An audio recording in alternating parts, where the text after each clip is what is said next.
Je ne vais pas me faire d'amis avec cette vidéo, j'en ai conscience. Mais il est temps de rétablir la vérité.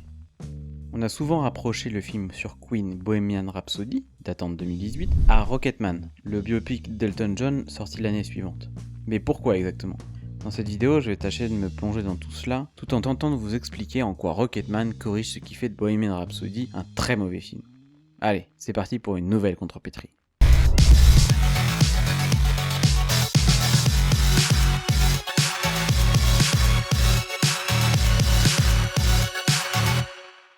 Je persiste et signe avant même de commencer. Bohemian Rhapsody est une purge. Malhonnête et malfagoté, ce biopic de Freddie Mercury au travers de son groupe Queen a certes eu une production mouvementée, on le sait dans les grandes lignes, mais c'est le rendu final qui nous intéresse nous, les spectateurs. Je reviendrai plus tard en détail sur le pourquoi, mais j'ai avant toute chose envie de vous exposer les faits et les acteurs de ce qui nous intéresse aujourd'hui, deux œuvres cinématographiques qui se répondent et communiquent autour de figures musicales légendaires, Freddie Mercury, Elton John, et qui portent les noms de deux chansons emblématiques, Bohemian Rhapsody et Rocketman.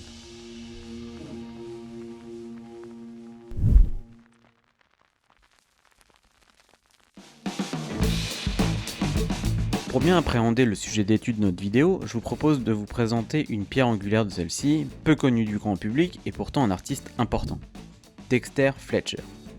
Vous l'avez vu dans le titre et pourtant vous le connaissez probablement peu, voire pas du tout. Cet acteur anglais est bel et bien ce qui relie les deux films. Il est surtout connu outre-Manche pour sa participation dans la série Hotel Babylon, ça ne vous dit rien ? Moi non plus. Pour nous, c'est surtout un second couteau aperçu dans Arnaque, Crime et Botanique de Guy Ritchie, mais aussi dans Layer Cake et dans Kick-Ass.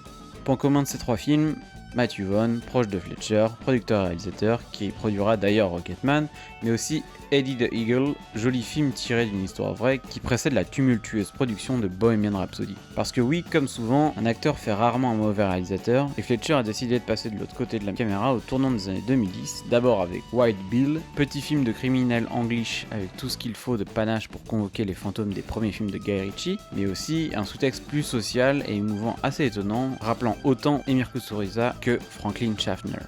Really? Absolutely. This is a good thing, right? Yeah, it's great.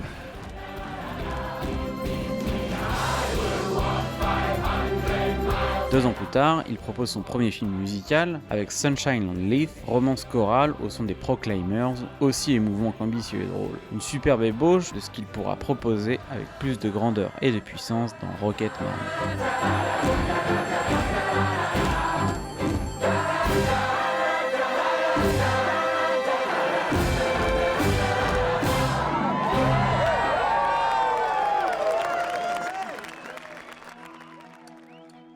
Mais c'est vraiment avec Eddie the Eagle, donc, film sportif issu d'une histoire vraie, que Dexter Fletcher se fait remarquer à l'international, notamment grâce à sa subtile réussite tonale, mais surtout à son casting. Taron Egerton et Hugh Jackman, collaborateurs frais de Vaughn, encore et toujours lui. Taron Egerton dans Kingsman et Jackman aperçu dans X-Men First Class Go fuck yourself. et Days of Future Past. D'ailleurs, j'en profite pour dire que Bryan Singer a récupéré la prépa de ce dernier film, Days of Future Past, des mains de Vaughn, puisque ce dernier a abandonné le projet en pré-prod pour les fameux différends artistiques Légion Hollywood pour signifier que rien ne va. La qualité du film ne reviendrait donc pas entièrement à Bryan Singer, comme c'est souvent le cas, on le verra.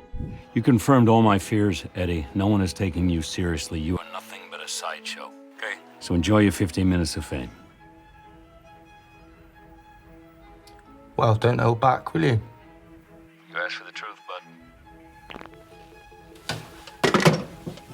Bref, Vaughn produit donc Eddie the Eagle pour son ami Fletcher, film de transmission et d'éducation filiale qui va lui permettre d'enfin atteindre les cimes, vous avez la vanne, hein, la montagne, tout ça.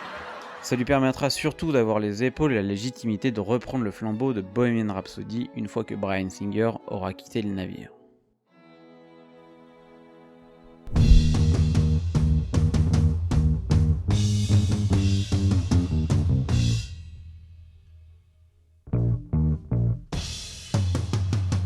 Mais retour en arrière si vous voulez bien. Parce qu'avant de parler de Bohemian Rhapsody, il faut évoquer le cas très complexe, vous allez le voir, de Bryan Singer.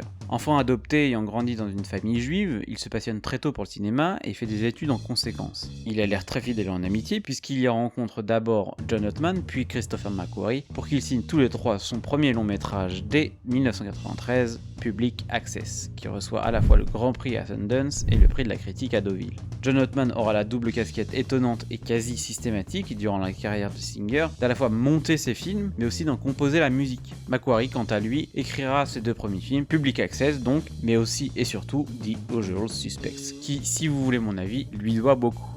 Il travaillera de nouveau avec Singer sur Valkyrie en 2008, puis sur Jack the Giant Slayer, tout en signant des réécritures extensives sur le premier volet d'X-Men la même année où il passa son tour derrière la caméra pour le polar poisseux The Way of the Gun. Depuis Valkyrie, Christopher McQuarrie entretient une relation artistique privilégiée avec Tom Cruise, avec lequel il collabore très souvent, que ce soit sur des scénarios ou à la réalisation de ses plus gros films. Mais revenons à Bryan Singer.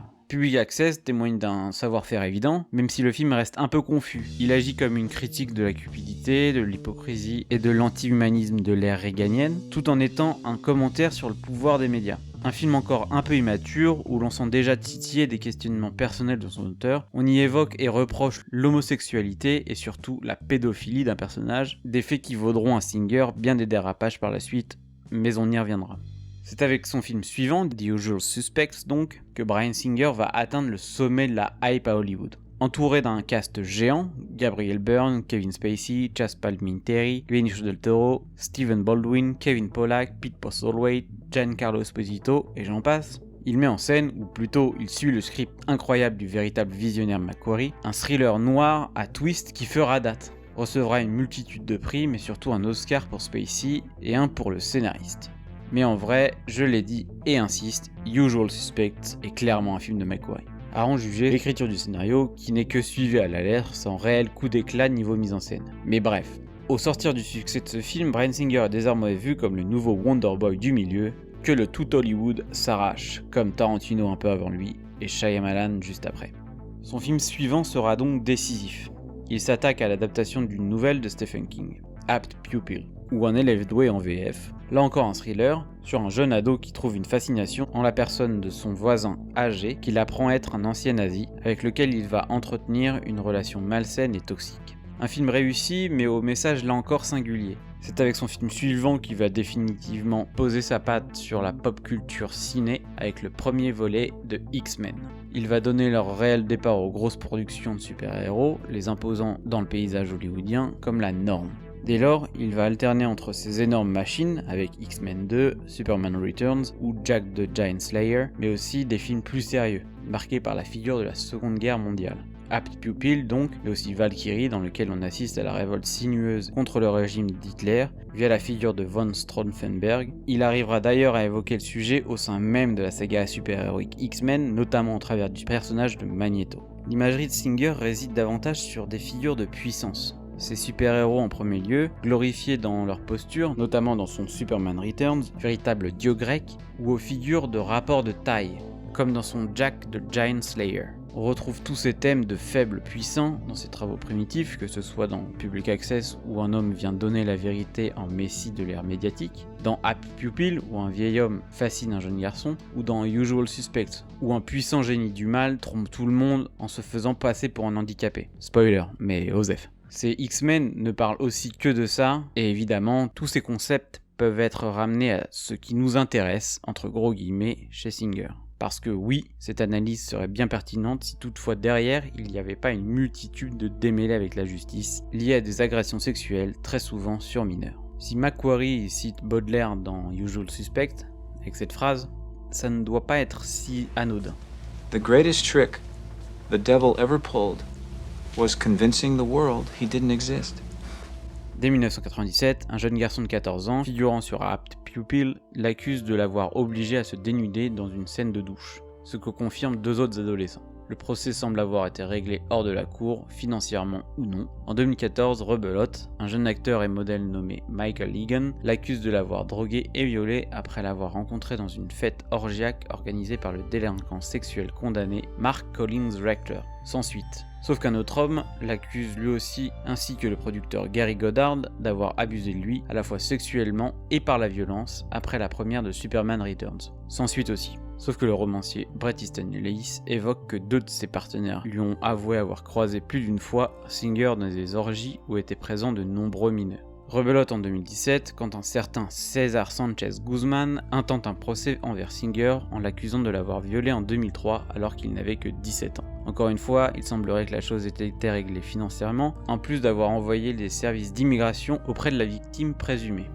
Mais ce ne sont que des exemples parmi tant d'autres, je vous laisse en description un article très intéressant de The Atlantic, détaillant tous les faits qui sont reprochés au prédateur pédophile et agresseur sexuel qu'est Bryan Singer. That's illegal, you know. Only if you get caught. C'est en 2017 qu'il reprend les rênes de Bohemian Rhapsody, un prestigieux biopic sur le groupe légendaire de rock Queen, dans lequel il est parachuté après un développement tumultueux mené par celui qui devait alors interpréter Freddie Mercury, Sacha Baron Cohen. Ce dernier avait ramené Peter Morgan au scénario, trop sombre au goût des producteurs, et voulait David Fincher ou Tom Hooper à la réal. Les différends étaient trop grands, Baron Cohen quitte le navire avant que Fox et ce qu'il reste des membres de Queen ne mènent à la baguette une réécriture signée Anthony McCarten, ayant récemment signé le scénario de The Theory of Everything. Bryan Singer prend ses responsabilités au même moment où la production caste Rami Malek dans le rôle principal et ramène son crew habituel, Newton Thomas Sigel à la photographie et John Ottman au montage.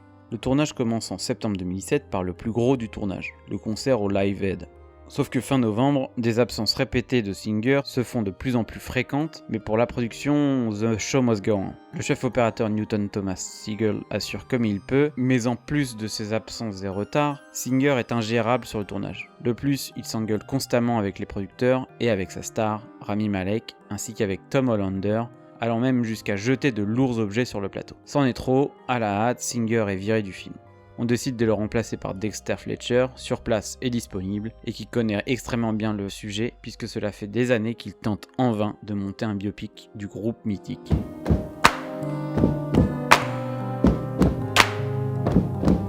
Imagine thousands of people doing this in unison.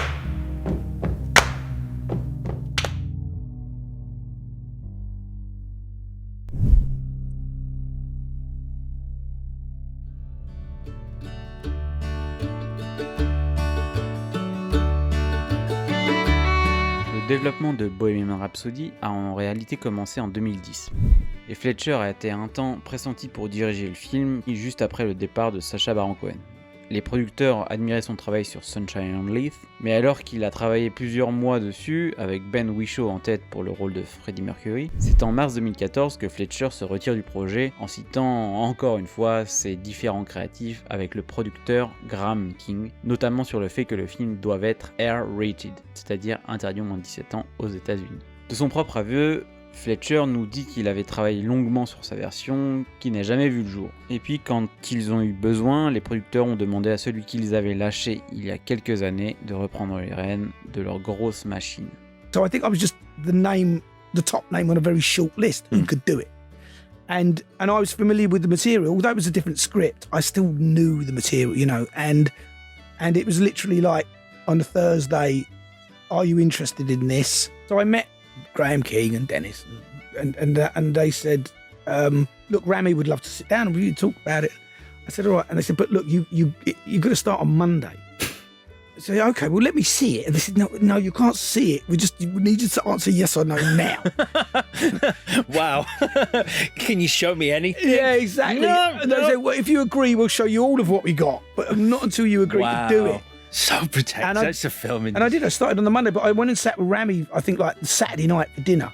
And he was super electrified by it. And I think he'd seen Eddie maybe, and he knew me. I said, okay, we're going to do a bit of rehearsal first before we do anything. So I got a couple of extra days and I did some rehearsals with him and the band and Lucy. And because they were the scenes that were coming up, it was really the the heart of the relationship was coming up with him and Lucy, him and Mary. Le plus important pour Fletcher, c'est le travail avec les acteurs, en étant un lui-même, et puisque de toute façon, il doit se plier au style à l'œuvre depuis le début du tournage, il agit tel un réalisateur de reshoot, pour combler les trous, notamment sur la relation de Freddie avec Mary, qu'interprète Lucy Boynton. De plus, il continue de fait sa relation avec 20th Century Fox, qui avait distribué Eddie the Eagle l'année précédente. L'influence de Fletcher sur Bohemian Rhapsody est donc moindre, celle d'un yes man, d'un faiseur, d'un artisan chargé de finir le travail d'un autre. S'il est plutôt désabusé puisqu'il ne réalise pas le film qu'il voulait faire à la base, il n'en est pas moins dévoué. And I know that they'd had trouble getting going because the first AD was the first AD who did Eddie the Eagle with me. He was a mate, and I was like, "How's it going there?" And he's like, "We don't seem to get started until about 1 o'clock." And I was like, "Right, fuck that. I'm going to be there at 7:30 every morning. If we're not all on the set by 8 and ready to rock and roll, then there's something." So, because the studio also said to me as well, like, "Look, we're hemorrhaging money. It's, we really need to get this thing going." So I was like, "Right, I'm your man." And I wanted to do good. I wanted to, drive. So I did. I sort of drove it in a way that I think everyone was like, "Oh, good. This is what we want. We want someone to just take the fucking reins." D'après lui, il réalise les dernières semaines de tournage, considérant son travail comme analyser ce qui avait été fait jusque-là et faire en fonction de ça. C'était la plus grosse production sur laquelle il travaillait en tant que réalisateur jusqu'alors, et Fletcher l'a pris comme une école pour son film à venir, déjà dans les tuyaux et n'attendant que lui, Rocketman. C'est aussi pourquoi le montage du film est si catastrophique. John Ottman, le monteur oscarisé du film pour ça, vraiment, dit que Fletcher était en montage pour un très court laps de temps, juste pour avoir une idée de ce que donnaient les scènes qu'il avait tournées. C'est aussi la première fois qu'Ottman travaille avec un autre réalisateur que Bryan Singer. Pas optimal tout ça, n'est-ce pas? Pour lui, Fletcher n'a réalisé que certaines scènes, incluant donc la relation de Freddie avec Mary, mais aussi quelques séquences dans les studios d'enregistrement, notamment celle de Another One Bites the Dust et We Will Rock You. Toujours d'après cette brêle, ce monteur nommé John Ottman, Fletcher voulait seulement avoir une vision sur les scènes qu'il a tournées et a donné des conseils sur le rythme global du film. Mais il était surtout pressé d'aller faire Rocketman. En guise de vengeance, sûrement un peu. Parce que même si Dexter Fletcher connaît bien les rouages de l'industrie et reste diplomate, il n'en reste pas moins un artiste qui avait une vision, s'est fait remercier pour avoir trop de personnalité, puis rappelé à la rescousse pour finir le travail de son remplaçant. D'autant plus que Bohemian Rhapsody et Rocketman ont beaucoup en commun et sortent à 1 an d'intervalle seulement. Ce sont 2 biopics de figures pop-rock emblématiques et complémentaires, Freddie Mercury donc, et Elton John. Tous les 2 figures gays à une époque où c'était très compliqué, proposant un rock autant pop que de qualité, aux trajectoires certes différentes, mais qui se recoupent tout de même.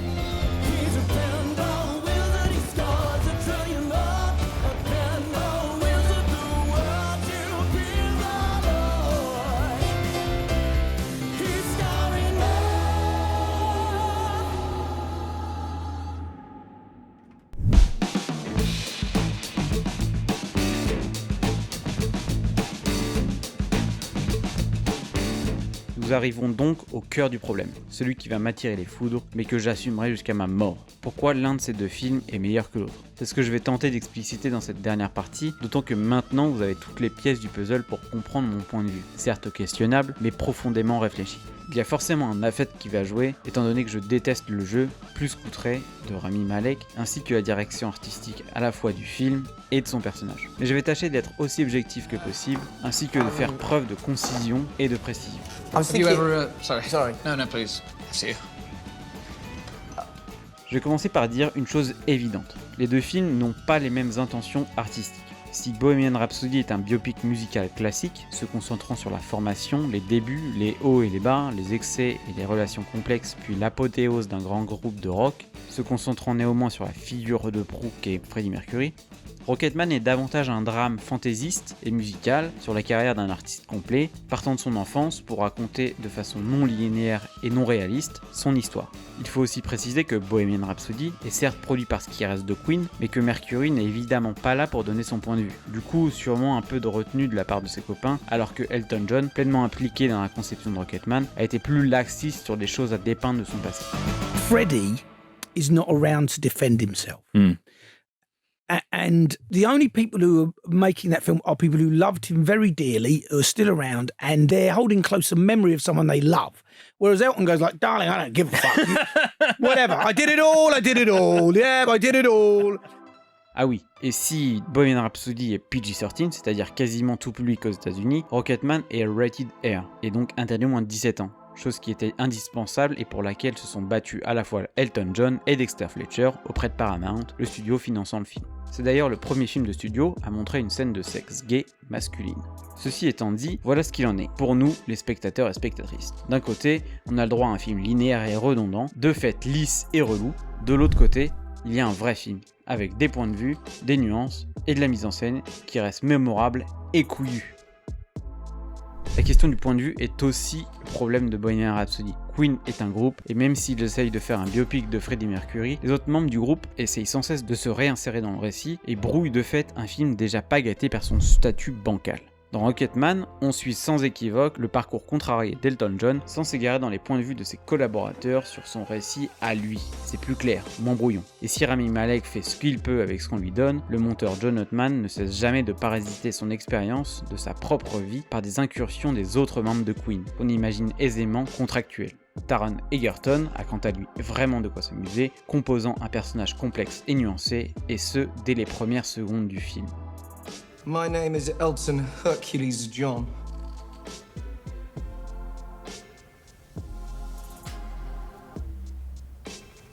And I'm an alcoholic. And a cocaine addict. And a sex addict. And a bulimic. Also a shopaholic who has problems with weed, prescription drugs, and anger management. Why are you here now? Well, my dealer was out of town. I thought this seemed like a good alternative. Bohemian Rhapsody s'ouvre sur l'apothéose de Freddie Mercury et de Queen.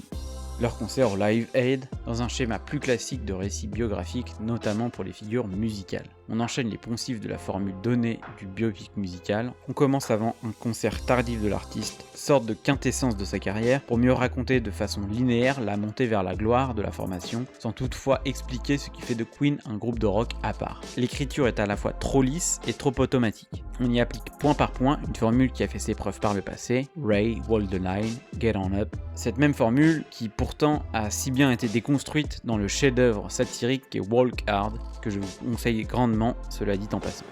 Mr. Cox? You're gonna have to give him a moment, son. Dewey Cox needs to think about his entire life before he plays.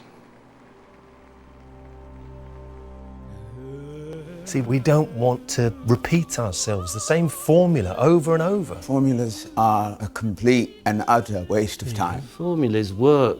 Let's stick with the formulas. I like formulas. Puis suivent une espèce de compilation de séquences sur la création de chacun des tubes de Queen. D'abord des frictions entre membres du groupe ou entre Freddie et quelqu'un de son entourage, souvent durant une fête excessive, puis une idée de chanson, souvent en studio, avant que le groupe la joue dans une foule enthousiaste, la connaissant déjà par cœur, ou alors par un des fameux montages typiques des biopics musicaux. Ce procédé narratif absurde est quand même répété une demi-douzaine de fois, et ce, sans aucun changement au concept de base, pour fourrer le maximum possible de making-of des tubes de Queen et sans réellement mettre le doigt sur ce qui fait l'essence de la créativité, puisqu'on coupe souvent trop tôt la chic aux scènes pour passer à la suivante et donner du temps d'écran à chacun des membres du groupe impliqués dans sa production.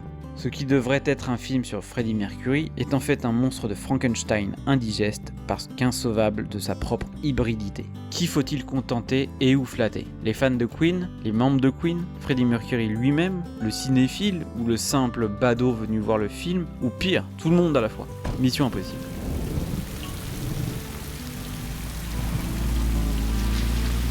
La construction narrative de Rocketman est plus créative, multipliant les allers-retours entre un Elton John quarantenaire, alors en désintox, dans un costume de scène, dans ce qui semble être un espace irréel où on nous conte ses blessures pour mieux les expier, des scènes plus classiques et linéaires de biopic et des numéros musicaux hérités de la comédie musicale théâtrale et ou hollywoodienne, où les chansons d'Elton John, reprises avec talent par Taron Egerton lui-même, prennent vie pour signifier quelque chose à tel ou tel moment de la vie du protagoniste. Tout cela est sublimé par la mise en scène classieuse d'un Dexter Fletcher inspiré.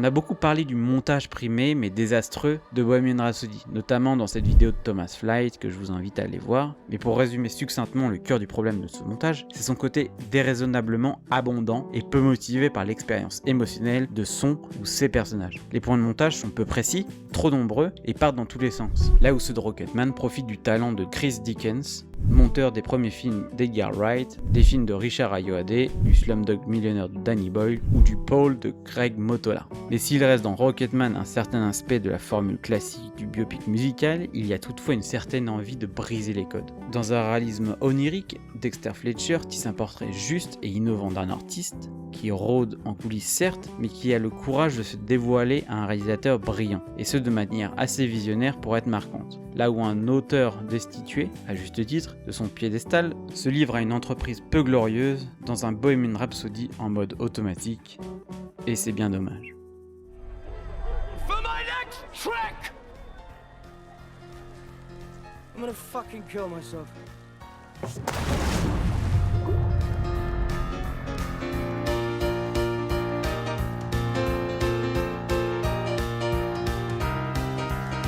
Avec Rocketman, on a simplement l'impression que Dexter Fletcher se venge de son expérience contrariée sur Bohemian Rhapsody. Il n'a pas pu faire son biopic de Queen rêvé pendant des années.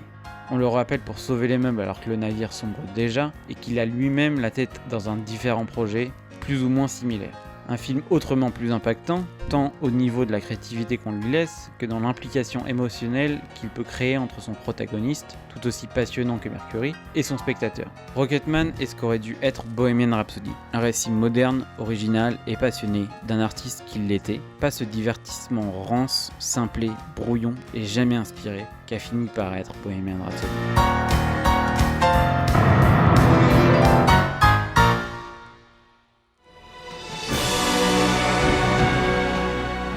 Mais comme The Show Must Go On, après Rocketman, Dexter Fletcher réalise les 2 épisodes fondateurs de la mini-série The Offer, sortie en 2022, qui compte l'histoire du tournage du premier volet du Parrain de Francis Ford Coppola, du point de vue de son producteur Albert S. Ruddy. Il nous proposera aussi Ghosted sur Apple TV+ courant 2023, un film d'action romantique avec Chris Evans et Ana de Armas. J'ai vraiment hâte de découvrir ce que cet auteur talentueux a à nous proposer, tant la proposition qu'il a faite avec Rocketman est singulière et marquante. Quant à Bryan Singer, il reste en retrait de l'espace médiatique et les commentaires de ses anciens collaborateurs et collaboratrices sur son comportement passé font régulièrement parler. Hollywood semble donc avoir bien compris qui était le diable latent dont parlait Usual Suspects. The greatest trick the devil ever pulled was convincing the world he didn't exist. And like that, he's gone.